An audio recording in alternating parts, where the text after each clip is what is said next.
ಮಾಜಿ ಸಿಎಂ ವೀರಪ್ಪ ಮೊಯ್ಲಿ ಮನೆಗೆ CM DK Shivakumar ಭೇಟಿ ಕೊಟ್ಟಿದ್ದಾರೆ. ಆರ್ಟಿ ನಗರದಲ್ಲಿರೋ ಮಾಜಿ ಸಿಎಂ ವೀರಪ್ಪ ಮೊಯ್ಲಿ ನಿವಾಸಕ್ಕೆ ಸಿಎಂ ಡಿಕೆಶಿ ಭೇಟಿ ಕೊಟ್ಟಿದ್ರು. ನೂತನ ಸಿಎಂ ಡಿಕೆಶಿಗೆ ಮಾಜಿ ಸಿಎಂ ವೀರಪ್ಪ ಮೊಯ್ಲಿ ಹೂಗುಚ್ಛ ನೀಡಿ ಬರಮಾಡಿಕೊಂಡ್ರು. ಬಳಿಕ ಇಬ್ಬರೂ ಕೂತ್ಕೊಂಡು ನಗ್ನಗ್ತಾ ಮಾತುಕತೆ ಆಡಿದ್ದಾರೆ. ಮಾತು ಆರಂಭಿಸಿದ ಸಿಎಂ ಡಿಕೆಶಿ ಸ್ವಕ್ಷೇತ್ರ ಕನಕಪುರ ಪ್ರವಾಸದ ಬಗ್ಗೆ ವೀರಪ್ಪ ಮೊಯ್ಲಿ ಜೊತೆ ಮಾಹಿತಿ ಹಂಚಿಕೊಂಡ್ರು. ಈ ಬಳಿಕ ಪ್ರತಿಕ್ರಿಯೆ ಕೊಟ್ಟ ಸಿಎಂ ಡಿಕೆಶಿ ಎಲ್ಲ ಮಾಜಿ ಸಿಎಂಗಳ ನಿವಾಸಕ್ಕೂ ಹೋಗ್ತಾ ಇದ್ದೀನಿ, ಬೊಮ್ಮಾಯಿ ನಿವಾಸಕ್ಕೂ ಹೋಗ್ತೀನಿ ಹಾಗೂ ಕುಮಾರಸ್ವಾಮಿ ಸಮಯ ಕೊಟ್ಟರೆ ಅವರನ್ನು ಭೇಟಿ ಮಾಡ್ತೀನಿ ಅಂತ ಹೇಳಿದ್ದಾರೆ.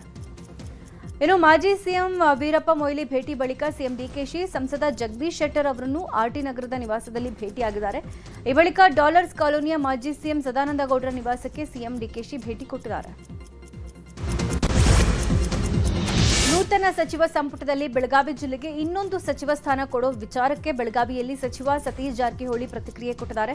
ಸಚಿವ ಸಂಪುಟದಲ್ಲಿ ಒಮ್ಮೆಲೆ ಸಚಿವ ಸ್ಥಾನ ಕೊಡೋಕ್ಕಾಗಲ್ಲ, ಹಂತ ಹಂತವಾಗಿ ಸಚಿವ ಸ್ಥಾನಗಳನ್ನು ಕೊಡ್ತಾರೆ. ಪಕ್ಷ ನಮಗೆ ಎಷ್ಟು ಪ್ರಾಮುಖ್ಯತೆ ಕೊಡಬೇಕು ಅದನ್ನು ಕೊಟ್ಟಿದೆ.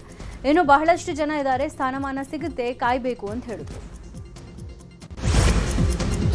ಗ್ಯಾರಂಟಿ ಯೋಜನೆ ಅನುಷ್ಠಾನ ಸಮಿತಿಯ ಉಪಾಧ್ಯಕ್ಷರಾಗಿದ್ದ ಸೂರಜ್ ಹೆಗಡೆ ನಿಧನಕ್ಕೆ ಸಿಎಂ ಡಿಕೆಶಿ, ಡಿಸಿಎಂ ಪರಮೇಶ್ವರ್ ಹಾಗೂ ಕಾಂಗ್ರೆಸ್ನ ಎಲ್ಲ ನಾಯಕರು ಅಂತಿಮ ದರ್ಶನ ಪಡೆದು ಕಂಬನಿ ಮಿಡಿದಿದ್ದಾರೆ.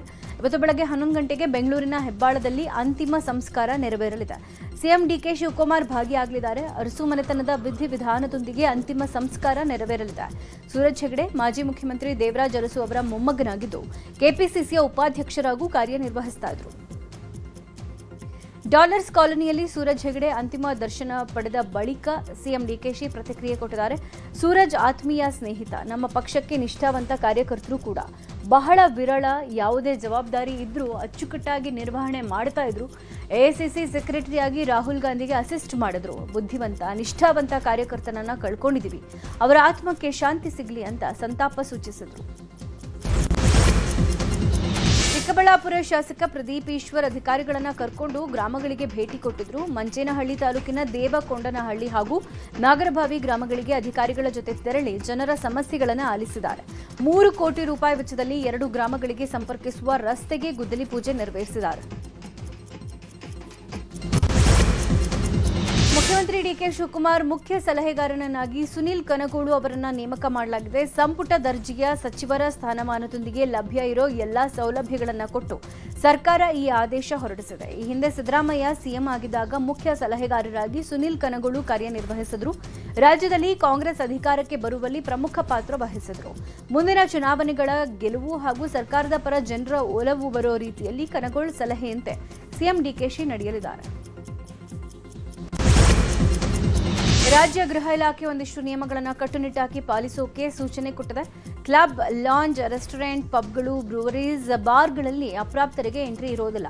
ಬೆಂಗಳೂರಲ್ಲಿ 4093 ವಿದ್ಯಾರ್ಥಿಗಳ ಅಧ್ಯಯನ ಮಾಡಿದಾಗ ಪ್ರತಿ 3ರಲ್ಲಿ 2 ಮದ್ಯ ಸೇವನೆ ಮಾಡ್ತಾ ಇರೋದು ಬೆಳಕಿಗೆ ಬಂದಿದೆ. ಸಮೀಕ್ಷೆಯಲ್ಲಿ ಭಾಗವಹಿಸಿದ 33% ಜನ ಮದ್ಯಪಾನಕ್ಕೆ ದಾಸರಾಗಿದ್ದಾರೆ. ಸುಮಾರು 18% ಜನ ತಂಬಾಕು ವ್ಯಸನಕ್ಕೊಳಗಾಗಿದ್ದಾರೆ. ಇದೇ ಕಾರಣಕ್ಕೆ ಅಪ್ರಾಪ್ತರ ಮೇಲೆ ನಿಗಾ ಇಡೋಕೆ ಸೂಚನೆ ಕೊಡಲಾಗಿದೆ. ಈ ಬಗ್ಗೆ ಸಚಿವ ಪ್ರಿಯಾಂಕ್ ಖರ್ಗೆ ಪೋಸ್ಟ್ ಮಾಡಿದ್ದಾರೆ. ನೂತನ ಗೃಹ ಸಚಿವರಾಗ್ತಾ ಇದ್ದಂತೆ ಕಮಿಷನರ್ ರೇಟ್ ಸಭೆ ನಡೆಸೋಕೆ ಹೋಮ್ ಮಿನಿಸ್ಟರ್ ಪ್ರಿಯಾಂಕ್ ಖರ್ಗೆ ಮುಂದಾಗಿದ್ದಾರೆ. ಇವತ್ತು ಬೆಳಗ್ಗೆ 11 ಗಂಟೆಗೆ ನಗರ ಪೊಲೀಸ್ ಆಯುಕ್ತರ ಕಚೇರಿಯಲ್ಲಿ ಗೃಹ ಸಚಿವ ಪ್ರಿಯಾಂಕ್ ಖರ್ಗೆ ಸಭೆ ನಡೆಸಲಿದ್ದಾರೆ. ಕಮಿಷನರ್ ಸೀಮಂತ್ ಕುಮಾರ್ ಸಿಂಗ್ ಸೇರಿದಂತೆ ಹಿರಿಯ ಎಲ್ಲಾ ಪೊಲೀಸ್ ಅಧಿಕಾರಿಗಳು ಸಭೆಯಲ್ಲಿ ಭಾಗಿಯಾಗ್ತಾರೆ. ಕಮಿಷನರೇಟ್ ವ್ಯಾಪ್ತಿಯಲ್ಲಿ ನಡೀತಾ ಇರುವ ಭೂ mafia, drugs control, cyber crime ಹಾಗೂ ಕ್ರೈಮ್ ಕಂಟ್ರೋಲ್ ವಿಚಾರ ಸೇರಿದಂತೆ ಇನ್ನಿತರ ವಿಚಾರದ ಬಗ್ಗೆ ಚರ್ಚೆ ನಡೆಸಲಿದ್ದಾರೆ. ಕೇಂದ್ರ ಸಚಿವ ಎಚ್.ಡಿ. ಕುಮಾರಸ್ವಾಮಿ ಇವತ್ತು ಮಂಡ್ಯ ಪ್ರವಾಸ ಕೈಗೊಂಡಿದ್ದಾರೆ. ಮಂಡ್ಯ ಜಿಲ್ಲೆಯ ವಿವಿಧ ಗ್ರಾಮಗಳಲ್ಲಿ ಸಿಎಸ್ಆರ್ ಅನುದಾನದಲ್ಲಿ ನೂತನವಾಗಿ ನಿರ್ಮಾಣವಾದ ಸರ್ಕಾರಿ ಶಾಲಾ ಕಟ್ಟಡಗಳನ್ನು ಉದ್ಘಾಟಿಸಲಿದ್ದು ಪಕ್ಷದ ನಾಯಕರ ಜೊತೆ ಸಮಾಲೋಚನೆ ನಡೆಸಲಿದ್ದಾರೆ. ತಗ್ಗಹಳ್ಳಿ, ಕೀಲಾರ, ನಾಗಮಂಗಲ ಪ್ರವಾಸದ ಬಳಿಕ ಸಂಜೆ ವೇಳೆಗೆ ಬೆಂಗಳೂರಿಗೆ ವಾಪಸ್ ಪ್ರಯಾಣ ಬೆಳೆಸಲಿದ್ದಾರೆ. ಶಾಸಕ ಲಕ್ಷ್ಮಣ್ ಸವದಿಗೆ ಸಚಿವ ಸ್ಥಾನ ನೀಡಬೇಕು ಅಂತ ಗಾಣಿಗ ಸಮಾಜ ಒತ್ತಾಯಿಸಿದೆ. ವಿಜಯಪುರದಲ್ಲಿ ಮಾತನಾಡಿದ ಗಾಣಿಗ ಸಮಾಜದ ರಾಜ್ಯಾಧ್ಯಕ್ಷ ಹಾಗೂ ಜಿಲ್ಲಾ ಕಾಂಗ್ರೆಸ್ ಅಧ್ಯಕ್ಷ ಮಲ್ಲಿಕಾರ್ಜುನ್ ಲೋಣಿ, ಸ್ವತಂತ್ರ ಬಂದಾಗ್ನಿಂದ ಕಾಂಗ್ರೆಸ್ ಪಕ್ಷದಲ್ಲಿ ಗಾಣಿಗ ಸಮಾಜಕ್ಕೆ ಸಚಿವ ಸ್ಥಾನ ಸಿಕ್ಕೇ ಇಲ್ಲ. ಈ ಹಿಂದೆ ಬಿಜೆಪಿಯಲ್ಲಿ ಲಕ್ಷ್ಮಣ ಸವದಿ ಚುನಾವಣೆಯಲ್ಲಿ ಸೋತರೂ ಉಪಮುಖ್ಯಮಂತ್ರಿ ಮಾಡಲಾಗಿತ್ತು. ಆದರೆ ಕಾಂಗ್ರೆಸ್ ಪಕ್ಷದಲ್ಲಿ ಅವರಿಗೆ ಸಚಿವ ಸ್ಥಾನದ ಭರವಸೆ ಕೊಟ್ಟಿದ್ರು. ಈಗ ಡಿಕೆಶಿ ಸಂಪುಟದಲ್ಲಿ ಸವದಿ ಅವರಿಗೆ ಸಚಿವ ಸ್ಥಾನ ಕೊಡಲೇಬೇಕು.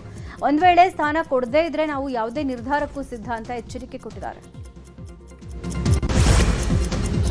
ಶರಣಬಸಪ್ಪ ಗೌಡ ದರ್ಶನಾಪುರ್ಗೆ ಸಚಿವ ಸ್ಥಾನ ಕೊಟ್ಟಿಲ್ಲ ಅಂತ ಯಾದಗಿರಿ ಜಿಲ್ಲೆಯ ಕಾಂಗ್ರೆಸ್ ಪಕ್ಷದ ಕಾರ್ಯಕರ್ತರು ಬೇಸರಗೊಂಡಿದ್ದಾರೆ. ಶರಣಬಸಪ್ಪ ಗೌಡ ದರ್ಶನಾಪುರ್ ಅವರಿಗೆ ಮೊದಲ ಹಂತದಲ್ಲೇ ಸಚಿವ ಸ್ಥಾನ ಕೊಡಬೇಕಿತ್ತು, ಆದರೆ ಕೊಟ್ಟಿಲ್ಲ. ಹೀಗಾಗಿ ಕೆಪಿಸಿಸಿ ಪರಿಶಿಷ್ಟ ಪಂಗಡ ವಿಭಾಗದ ರಾಜ್ಯ ಪ್ರಧಾನ ಕಾರ್ಯದರ್ಶಿ ಡಾಕ್ಟರ್ ರಾಮು ನಾಯಕ್ ಅರಳಳ್ಳಿ ಪತ್ರಿಕಾಗೋಷ್ಠಿ ಹೈಕಮಾಂಡ್ ನಾಯಕರ ಮೇಲೆ ಒತ್ತಡ ಹೇರಿತು. ಹಾವೇರಿ ಜಿಲ್ಲೆಯನ್ನ ರಾಜ್ಯದ ಮಾದರಿ ಬ್ಯಾಂಕಿಂಗ್ ಜಿಲ್ಲೆಯನ್ನಾಗಿ ರೂಪಿಸುವುದು ತನ್ನ ಆಶಯ ಅಂತ ಮಾಜಿ ಮುಖ್ಯಮಂತ್ರಿ ಬಸವರಾಜ ಬೊಮ್ಮಾಯಿ ಹೇಳಿದ್ದಾರೆ. ಜಿಲ್ಲಾ ಮಟ್ಟದ ಬ್ಯಾಂಕ್ಗಳ ಪ್ರಗತಿ ಪರಿಶೀಲನಾ ಸಭೆಯಲ್ಲಿ ಮಾತನಾಡಿದ ಬೊಮ್ಮಾಯಿ, ಹಾವೇರಿಗೆ ಪ್ರತ್ಯೇಕ ಡಿಸಿಸಿ ಬ್ಯಾಂಕ್ ಸ್ಥಾಪಿಸಲು ಪ್ರಯತ್ನ ನಡೀತಾ ಇದೆ. 3-4 ತಿಂಗಳಲ್ಲಿ ಸಕಾರಾತ್ಮಕ ಬೆಳವಣಿಗೆ ನಿರೀಕ್ಷೆ ಇದೆ. ರೈತರು, ದಲಿತರು, ಹಿಂದುಳಿದವರು ಹಾಗೂ ಮಹಿಳೆಯರಿಗೆ ಬ್ಯಾಂಕುಗಳು ಹೆಚ್ಚಿನ ಆದ್ಯತೆ ನೀಡಿ ಸಾಲ ಸೌಲಭ್ಯ ಒದಗಿಸಬೇಕು ಅಂತ ಹೇಳಿದರು. ಇನ್ನು ಗ್ರಾಮೀಣ ಪ್ರದೇಶಗಳಲ್ಲಿ ಹೊಸ ಬ್ಯಾಂಕ್ ಶಾಖೆಗಳನ್ನು ಆರಂಭಿಸುವುದು ಹಾಗೂ ಮುದ್ರಾ, ವಿಶ್ವಕರ್ಮ, ಸ್ವನಿಧಿ ಸೇರಿದಂತೆ ಕೇಂದ್ರದ ಯೋಜನೆಗಳನ್ನು ಹೆಚ್ಚಿನ ಜನರಿಗೆ ತಲುಪಿಸಬೇಕು ಅಂತ ಬ್ಯಾಂಕ್ ಅಧಿಕಾರಿಗಳಿಗೆ ಸೂಚಿಸಿದ್ದಾರೆ.